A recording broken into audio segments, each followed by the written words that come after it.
Assalamu alaikum masu sauraro. Kafin mu je ga fasarar mafarkinmu ga abin da ya kamata mu sani dangane da mafarki.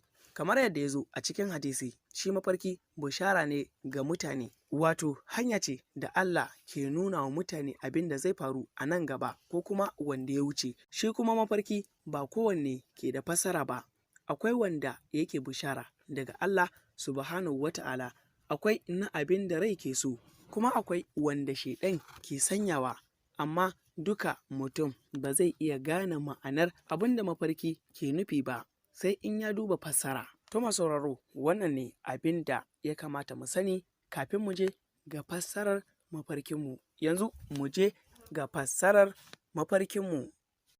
Fassarar mafarkin wanda ya mafarkin kullewa, wani mafarkin ya kulle gida, zai yi sabon aure ko kuma wani al'amari sabo zai gudana.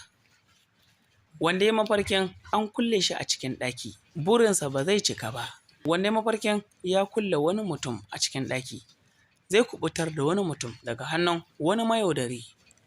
Allah ne masani, Allah ya sa mu dace, amin.